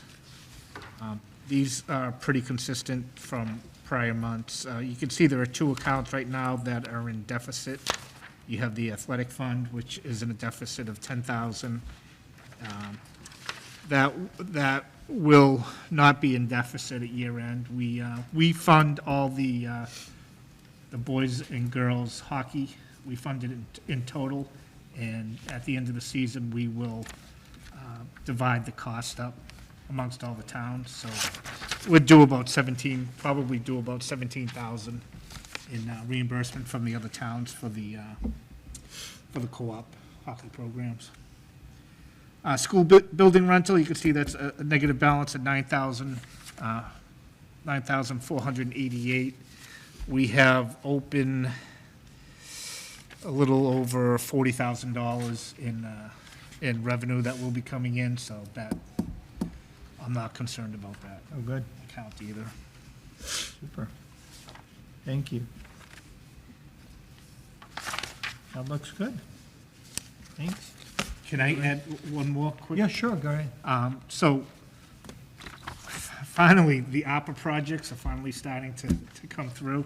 I handed out Yep. a design. This is the same design as the town hall. I don't know if you've driven by the town hall, but it's same design. I thought it would be best to keep the design the same as you're going down Central Street. You see the town hall design, and you go to the Mitchell School, you see the Mitchell School design. So I just need to sign off on this design.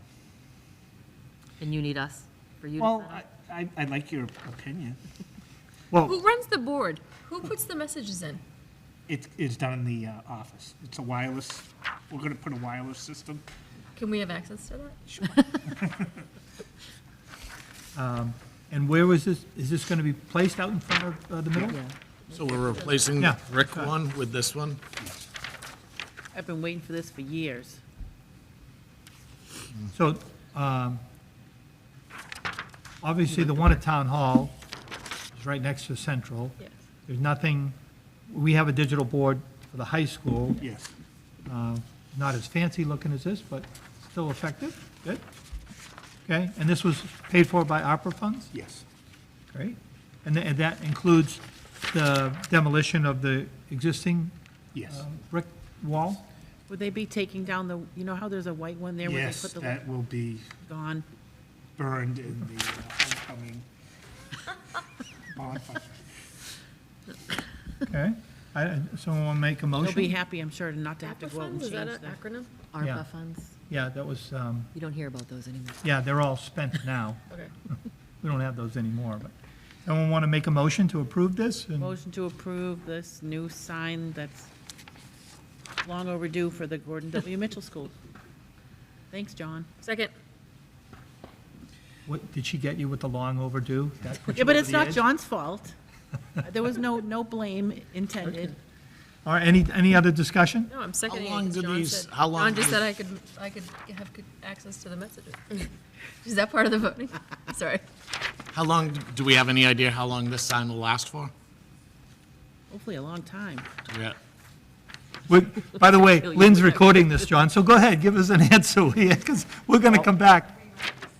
I have a question too. Where will they run the electricity? Just out of The man wants an curiosity. answer to his question. Yeah, Where will they run the electric? From the pole Oh, on the street. The How one long up has front it been in here is front of the high brick, school? is kind of more like the brick one with this inside of it, right? Yes. I'm assuming this is cheaper than the one we have out front here. I think the one in front of the town looks really nice. Yeah. Would look really nice as well. so if there's no other discussion, we can take a vote, all in favor? Aye. Aye. Do you not like the design? I don't, but it's the vote of the. Well, do you want to vote no, you want to vote abstain? That's why I'm voting no, yes. Oh, well, I didn't hear the word no. Well, all those in favor, I did not say. well, you could All those abstain. opposed. You're right, I'm Can I sorry. ask just why? Because you like the other design better?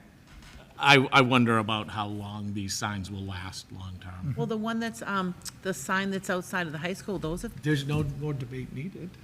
I know, but, John, the ones, have we had any problems with the ones outside of the high school on either end? You know, the digital display?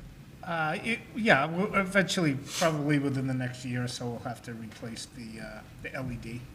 All of the LEDs are just little missing, No, they're actually boards, oh, LED boards, so we'd be replacing the boards. what's the cost, do you think? It's not that expensive. Oh, It's did that help you? No. No. Oh, but thank you very much for trying, okay. All right, so 3-1, we say yes, good idea, we're gonna do it, and spend somebody else's money. It's 4-1. Thanks, Peter. 4-1. Thanks for voting your truth. 4-1. Yes, that's what we're supposed to I was do. looking this way, not that way. Thank just thought you you. were 4-1 helping seems a yourself. lot better. Thank you. And Gina, you want to take us through the dibbles? I will. I'm going to be quick about them. It's really just to give you this so that you can spend some time looking at it. The request was for information about the Dibbles diagnostic that is done at Central School. In all transparency, Mrs. Byrne and Mrs. Fleming, our reading specialist at Central School, put this together for me. So you'll see both iReady, the fall and winter comparisons, as well as Dibbles.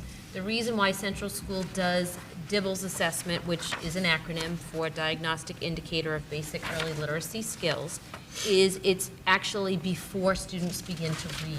So it's naming letter fluency, it's naming sounds that letters make, blends of sounds, so all of the skills that they need before they actually start to read fluently and comprehend what they're reading. So Central School really likes to use this Dibbles, especially with our youngest population of students, and it helps them to narrow down, if students are having difficulty reading it, it helps them to narrow it down even further as to what's causing those difficulties. So in this packet, it shows fall comparisons to winter comparisons. You'll also see numbers of students because they use these diagnostics to determine which students need intervention, which would be a Tier 2, Tier 3 support for more intensive reading support. So you see those groupings there as well. In kindergarten, how many students they had in the fall versus how many students in the winter. And it's not one for one. It's not like those 36 students in kindergarten in the fall are now 10. Some students could have come out, new students could have come in.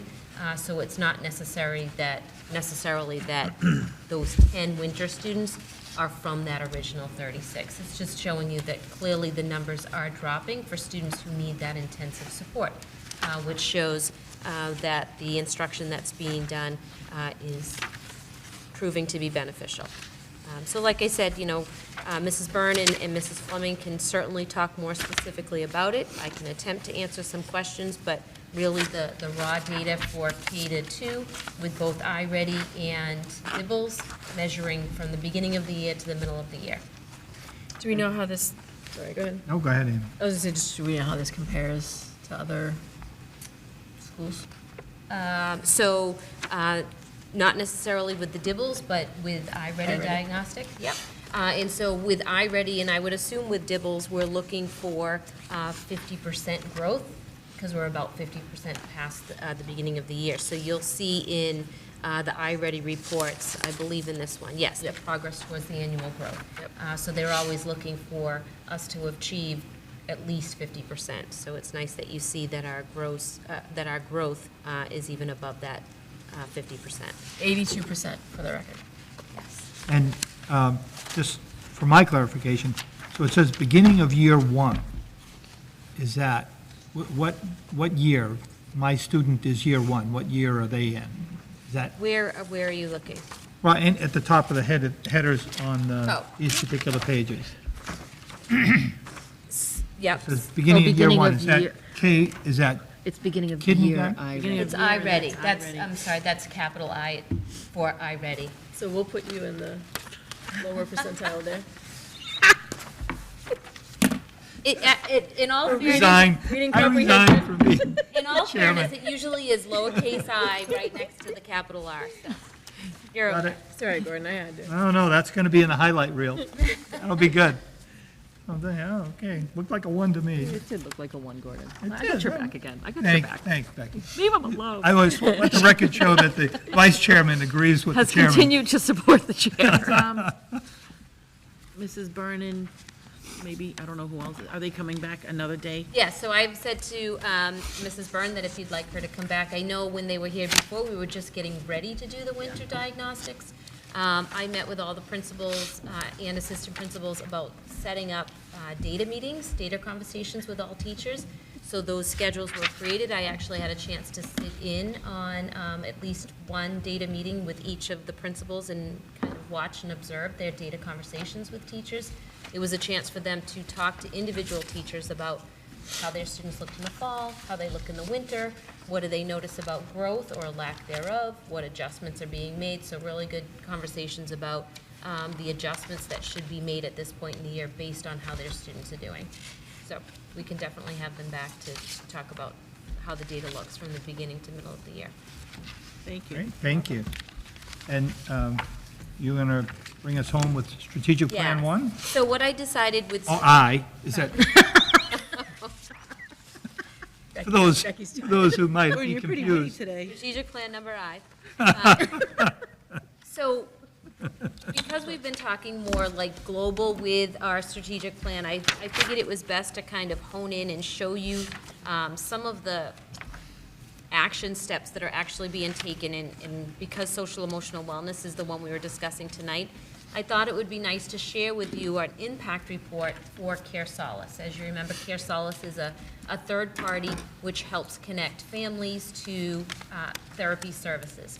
So one of the concerns that we've had in the district since COVID is the number of high-profile crises cases that our counselors have been overwhelmed with, taking them away from daily tasks. So with Care Solace, it has actually freed up their time because they're not serving as outside therapy supports for families. They're not spending hours trying to help families connect. Now we have Care Solace, so there's multiple ways for families to access these supports. It can be a warm handoff, is what they call, so that if a family member reaches out to a guidance counselor and says, I need some supports for my student, or there's been ongoing dialogue between the guidance counselor and the family, the guidance counselor can say, you know, can I refer you through Care Solace, and they can connect you with someone. There's also the ability for families to reach out on their own for services, as well as there's a way for them to do it anonymously and look for resources anonymously. So when we get our impact report, in our dashboard, if there's been warm handoffs, or if family members have looked for supports by providing information, we can see who those people are, who the students are, who the families are. If it's done anonymously, we do not see that. We're only reported, only numbers are reported to us, not names, as well as staff members. Staff members can access this. All we get is numbers. We do not get names of staff members. So you can see from this report, I mean, there's been a total of 4,971 total communications. So that could be any one of those methods that I shared with you. And just to kind of put that in perspective, so that's been from July 1. I ran the report on February 6th. Last school year, the total school year, we had 1,770 total communications. So just to see that huge jump that's been made in 1 year, just measuring half of this school year as compared to the full school year last year. And I think as staff become more familiar and comfortable with it, certainly they're also making those recommendations to for families to access as well. At least with my prescription, it didn't read very clear, so that's why I just kind of wrote in. You can see the types of communications that have happened from the Care Solace to a family, communications that have happened from a provider to the family, communications that have happened from Care Solace to staff, giving them updates. The types of interactions, they're coded there, so I just kind of wrote definitions for you so that you know what inbound interactions are versus family-initiated cases. So those are the different types of cases that there have been. So inbound interactions are direct to Care Solace? So those are when Care Solace has made a connection with a family, either through a call or an email. Sometimes they could use video chats. That's awesome. Yeah. Then on the next page, the times of day that work best for families. Typically, the mid-afternoon is when the highest percentage of emails are exchanged, and 5 p.m. is typically when the most phone calls. So clearly, right there shows you families having access to these resources outside of the school day, which they wouldn't normally be able to get. Nice. Wow. The demographics of the gender, the age, the ethnicity of those that are accessing the services most. And then on the final page, you'll see the most common issues. So when it comes to substance use, you see that 2% cannabis, 1% is sedatives, and 1% is inhalant. It's mostly mental health supports. You see that 55% are around anxiety, 41% depression, 33% trauma, 23% disruptive behavior, 23% ADHD, all the way down to 3% suicide. And then the very bottom is the types of insurances that are most often used, and then the providers. And so I just wrote down the areas. I don't know if people are familiar with the names of those providers, but just to let you know how far beyond East Bridgewater we're extending. These providers are in Brockton, Middleborough, Mansfield, East Bridgewater, Southeastern, Hopkinton, fully remote ones, Malden. So the distribution of support certainly extends way beyond what we could have done if we were just reaching out independently. Yep. Thank you. You're welcome. That's really awesome. Thank you. How many years have we used the Care Solace now? So we, last year was our first year, so this is our second year, and we have a 5-year contract, all paid through a grant. Wow. A lot of people with anxiety. On the flip side of it, as a provider, it's a very easy service. It's in terms of the connections and how, like, we have a dashboard on the provider side for seeing how we take a person or why we don't, or whatever it may look like. So just speaking on truly how they wrap around the entire piece of it, it's pretty cool. Yeah, and it's really great for our counselors to see with that dashboard, you know, how many times have attempts been made to reach families. Certainly when we have conversations with families, if they're not finding success, we can intervene and help get that.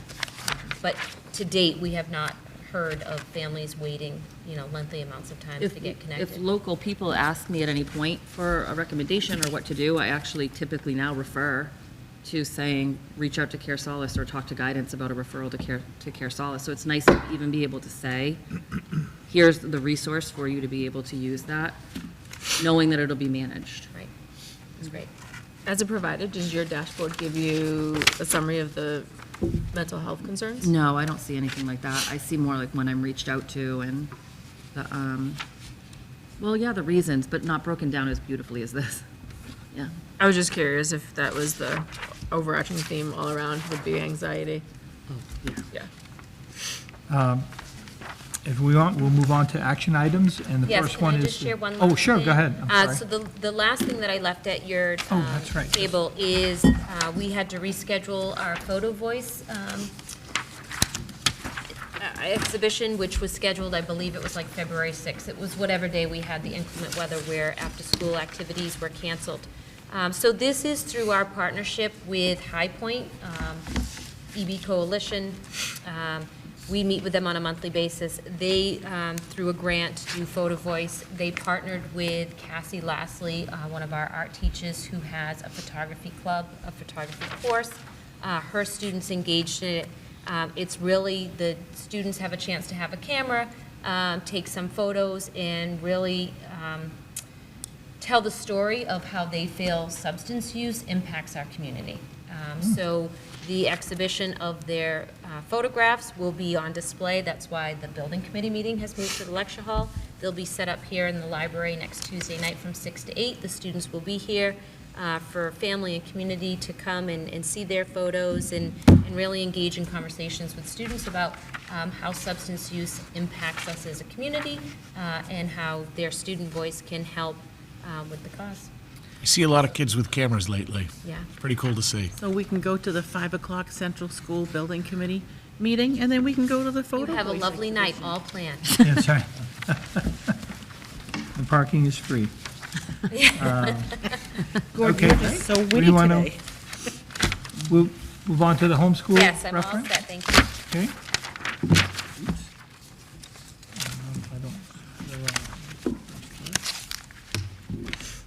Put that in the wrong place. So, first action item is to require to approve homeschool education plans as reviewed and recommended by Assistant Superintendent Tina Williams. Sealed and closed. Second? Moved, second, discussion, No. all in favor? Aye. Okay. Thank you. Action required after review on payroll warrants, 29 PS and 31 PS. I have copies here. We're going to go to executive session, so just remind me to, you got to sign them before. One's dated 1/15 and one's dated 1/29. Yeah, I'm sorry, yes. Sorry, 29 PS is 115, 31 PS is dated 129. So moved. Okay. We need a second. Second. All in favor? Aye. Aye. Abstain? And none abstain. Sorry, I was waiting for you to second, because you usually do. I forgot you had to abstain. And then action required after review on accounts payable warrants SW 30 dated 1/22/25. So moved. Second? All in favor? Aye. Okay. Approve the December 17th committee meeting minutes. So moved. So moved. Okay. Second? Did you get meeting minutes? I'm looking for them now. I don't think I had, I didn't see them. Because I did not. Can't see we them, have- so we we'd can have to table that. We can table it. That made it on there, so we went. Okay, so we'll table that. We don't have them? Table. And then, action required, that's what I talked about at the beginning, on scheduling the workshop for the school committee. We'll wait, I'll send out a note, and we'll come up with the dates and times. So that we'll table that as well, too. Okay? And at that point in time, this We point. don't actually, if you just give us dates, you don't have to bring this back to vote on at the next meeting. We can just say we're gonna meet and just give us some dates and then we pick a date. But it's scheduling we can do that by email. Scheduling is fine. Yeah, okay. So start that sentence again, because. She's talking You don't have about to vote on it, the workshop. Yeah, We don't have to vote on it. We okay. can There's just no all action agree that we're required. gonna vote and. Oh, yeah, I mean, right, agree that okay. we're gonna have the workshop and then you can Yep. just schedule it. All right, thank you. Motion to adjourn? We have to move, we will adjourn the open session, and we'll move into executive session to discuss the negotiations with the EBEA. Do you have to say anything about Train HVAC? No, that's just a reminder. Train has been knocking on our door to come. They want to talk to us about how they can save us energy, but Oh, cost you money to save energy, and I don't know if we're ready for that yet, so. But it's just a reminder, I just want to make sure I didn't forget about those things, so. Okay? Thank you to EBCAM. Yes, I agree with Peter. Thank you, EBCAM, for doing all that you do for we're us always and recording recording this and live streaming our meetings. to the world at large. Thank you. And changing our batteries. And battery changing too, yes. So, as I said, we got, The executive session one. He's that's getting there. that's what I was going to do. So, we need to adjourn this meeting and then take a motion to move into executive session to Motion talk to about. adjourn? So moved? No. Second? Second. All in favor? Aye. Aye. This meeting. Now we need a motion to go into, Motion to open executive meeting. thank you. Pursuant to Okay. Mass General Laws 38, Section 21A for the following purposes, not to return to open session.